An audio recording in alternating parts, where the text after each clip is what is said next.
Hello, আসসালামু আলাইকুম। এখন আমি বর্তমানে আছি ডাচ বাংলার ঠিক নিচে। আজকে 20 তারিখ। এই ভূতরা উনি বলতেছে এখানে টাকা নাই, টাকা নাই। এখন বাজে রাত 10টা। সারাদিন আমি যখন অফিসে ছিলাম তখনও কিছু কিছু লোক আমারে বলতেছে, আমাকে ইনফরমেশন দিয়েছে যে এখানে যাওয়া লাভ নাই, মানে টাকা নাই। এই যে শ্রমিকরা যে বেতনগুলো পাইছে, ভাই শ্রমিকরা যে বেতনগুলো পাইছে, এই টাকাগুলো গেছে কই? ভাই এই বিসিক এরিয়াতে শত শত ফ্যাক্টরি না, ফ্যাক্টরি না।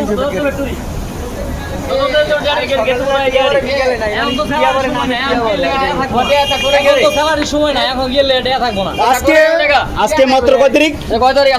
আমি একটু ভিতরে ঢুকি। হ্যাঁ, আজকে মাত্র 20 তারিখ, আর বাকি আছে ধরেন 5 দিন, লাস্ট 26 তারিখ, 6 দিন। এই 6 তারিখে এই পুরো ফ্যাক্টরি এবিসি কে শত শত ফ্যাক্টরি একসাথে বেতন দিবে। বেতন কিছু ফ্যাক্টরি আগে বোনাস দিয়ে দিছে, কিন্তু ম্যাক্সিমাম ফ্যাক্টরিগুলা বেতন প্লাস বোনাস এই 26 তারিখে দিবে একসাথে। সবগুলা শ্রমিক বাড়ির উদ্দেশ্যে রওনা দিবে। আজকে 20 তারিখ যদি টাকা না থাকে ভাই, 26 তারিখে একসাথে টাকাগুলা কিভাবে দিবে ভাই? একসাথে শ্রমিকগুলো একসাথে টাকাগুলা কিভাবে পাইবে? আজকে 26 তারিখ ভাই, আজকে 26 তারিখ। দেখেন এই লোকগুলো টাকা পাইতেছেন ভাই, কেমন এই টাকাগুলো কেমন আইছে? এই দেন 8টা ভূত, একজন জমা দিয়ে গেছে, 8টা ভূত। এটা সমাধান করতে হইব। 50,000 টাকা জমা দিয়েছে, ওটা আমরা ভাগ করতে। এই যে দেখছেন, মানে একটা লোক, ভদ্রলোক, সে মানুষের উপকার করছে, মাত্র 50,000 টাকা সে এখানে জমা দিয়ে গেছে। এই এতগুলো মাথা দেন, মানে সিন্নি মিলে গেছে। 1 2 3 4 5 6 7 8 আরো লোক আসতেছে, আস্তে ফিরে গেছে। কাকা কি বললেন? টাকা নাই বলেন, আবার বলেন। টাকা নাই। উনি বলতেছে লোক আসতেছে আর বলতেছে কি টাকা নাই। এই যে লোকগুলা ফিরে যেতেছে, মানে এখানে 50,000 টাকা একজন ভদ্রলোক জমা দিয়ে গেছে, আর এই লোকগুলো ওই টাকাগুলো সংগ্রহ করতেছে। মানে একজন যদি 20,000 টাকা তোলে, আরেকজন যদি 20,000 টাকা তোলে, আর থাকে 10,000 টাকা। মানে এই টাকাগুলো নাই, শেষ। মানে এই ব্যাংক বুথগুলো এমনি চলতেছে, একজনের লোকের টাকা ভরে, ওই টাকাগুলো ভাগযোগ করা, ধরেন এমন যারা রয়েছে শত শত লোক, 2-1 জনের টাকা পায়, বাকি সবাই অক্কার বাই ঠক হইয়া জায়গা ফিরত। আজকে মাত্র কয় তারিখ? আজকে 20 তারিখ। 26 তারিখে শত শত ফ্যাক্টরিগুলো একসাথে বেতন দিব। আচ্ছা, এটা কারণটা কি যে কোম্পানির মালিকগুলো কি টাকা দেয় নাই? কোম্পানি তো টাকা দিয়ে দিছে আমগো। তাহলে টাকাগুলো যায় কই? টাকাগুলো হেরা কাছে তো টাকা হেরা খাইলা, এই টাকাগুলো ছাড়া নাকি? বাংলাদেশ ব্যাংক ঠিকমতো টাকা দিতে পারতেছে না, বিধায় তো মানে ডাচ বাংলা বুদের উপরে প্রভাব আছে। মানে আচ্ছা, এটা কি শুধু ডাচ বাংলার ব্যাংকের ক্ষেত্রে নাকি সব ব্যাংকের ক্ষেত্রে? ডাচ বাংলা ব্যাংকের সাথে কোনো শত্রুতা আছে? বাংলাদেশ ব্যাংকই তো টাকা দিয়ে মানে এগুলো হচ্ছে পরিচালনা করে।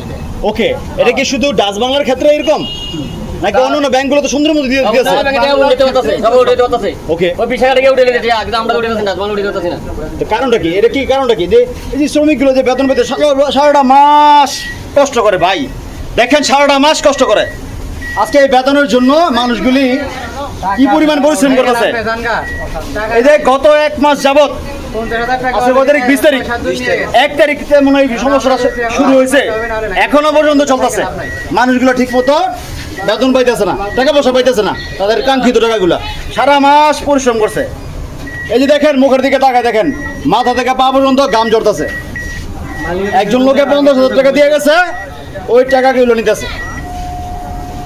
ওই যে ওই বুথগুলা বাইরা চেষ্টা করতেছে, কিন্তু অথচ কোনো লাভ নাই, টাকা নাই, ওদের কিন্তু টাকা নাই, শুধু চেষ্টা করতেছে। কেন ভাই? কেন এই ব্যাংকিং সিস্টেমটা এরকম কেন? এই ডাচ বাংলা ব্যাংকের সিস্টেমটা এরকম কেন? আগে তো ভালো ছিল, আগে তো ভালো ছিল। আগে প্রায় ভালো ছিল, এখন এই সমস্যাটা করতেছে ডাচ বাংলা ব্যাংক। আগে তো করে নাই। আমি এই বিসিক এরিয়াতে 2012 সাল থেকে আমি এখানে আসি। 2012 সাল থেকে আমার ডাচ বাংলার সাথে আমার সম্পর্ক, আমি ডাচ বাংলার সাথে লেনদেন করি। কিন্তু এই যে এই একটা মাস যাবত এই ঈদের সময়টা এরকম করতেছে কেন রাজবাংলা? হ্যাঁ? এই শ্রমিকরা সারা মাস কষ্ট করছে বেতনের জন্য, কিন্তু আজকে টাকা পয়সা ঠিক মতো পাইতেছে না। আজকে 20 তারিখ, আর মাত্র ঈদের বাকি 5 দিন বা 6 দিন। তো 26 তারিখে একসাথে যখন এই ফ্যাক্টরিগুলি ছুটি দিব তখন এই টাকাগুলো কিভাবে দিব? এই মানুষগুলা লোকটি ভোগান্তি সব তার বাড়িতে কিভাবে যাইব? বানের ছুটিতে বাসা যাবো কেমন? টাকা ওটা পরে বাড়ি যাবো। তাহলে এক সপ্তাহ আগে মনে করে বোনাস পাইছি, এরপরে আমার যে বাড়ি এক সপ্তাহ আগে বোনাস পাইছি। হ্যাঁ এই যে দেখেন 7,700 এর উপরে হ্যাঁ 11 টাকা, অথচ আমরা টাকা তুলতে পারতাছি না। আমরা চাই দেখেন, এক সপ্তাহ আগে আমরা বোনাস পাইছে, এখনো পর্যন্ত টাকা তুলতে পারতেছে না। টাকা তুলতে পারতাছি না। এই টাকাগুলো যায় কই? কারণ কে যায় মানে কইতে পারবো, রাজবাংলার লোকেরা কইতে পারবো। আচ্ছা, কেউ বলতেছে কইতাছে না এরা। যে এই যে দেখেন কত শ্রমিক ঘুরে ঘুরে কেউ বলতেছে যে ইয়ের মধ্যে টাকাগুলো আছে, যে কি যেন বলে রকেট, রকেট বিভিন্ন দোকানে টাকা গুলো আছে, কিন্তু দোকানে যদি টাকা তুলতে যায় তখন তো অনেক পরিমাণ টাকা কাটে, চার্জ কাটে। এই টাকাগুলো দিব কি? এই যে ভূত খালি ওরা এমন দেখা যাইতাছে, আমার অ্যামাউন্টে কত টাকা আছে এই টাকা দেখা যাইতাছে, অথচ ভূত খালি রইছে, সব খালি ভূত খালি হয়েছে। রইছে। এই যে লোকগুলো টাকা যে কোনো টাকা তুলতেছে, যেখানে টাকা তুলে লয়ে গেছে। দু একজন লোক এখানে টাকা জমা দিয়ে গেছে, ওই টাকাগুলো বাগে যুগে নিতেছে কম করে। এই প্রশ্ন সবার প্রশ্ন, দয়া করে মালিক পক্ষের দৃষ্টি আকর্ষণ করছি, আমরা সবাই মালিক পক্ষের দৃষ্টি আকর্ষণ করছি। আমরা অন্তত ঈদের মধ্যে হাতে টাকা চাই, সবাই কি হাতে টাকা চাই না? আমরা অন্তত মালিক পক্ষের দৃষ্টি আকর্ষণ করছি, আমরা হাতে টাকা চাই। কি বলেন সবাই? অন্তত এই ঈদের মধ্যে, কারণ মানে এই ঈদের মধ্যে রাজবাংলার অবস্থা খুবই খারাপ। আমরা বাড়িতে ঠিক মতো যাওয়ার জন্য টিকিট যাতে মিস না হয়, আমরা অন্তত হাতে টাকা চাই। মালিক পক্ষের কাছে একটু আবেদন, আমাদের সকলেরই আবেদন, অন্তত মালিক পক্ষ যাতে এই জিনিসটা দৃষ্টি দেয় এবং আমাদের হাতে টাকাগুলো পৌঁছায় দেয়। আসসালামু আলাইকুম রহমতুল্লাহি ওয়া বারাকাতুহু।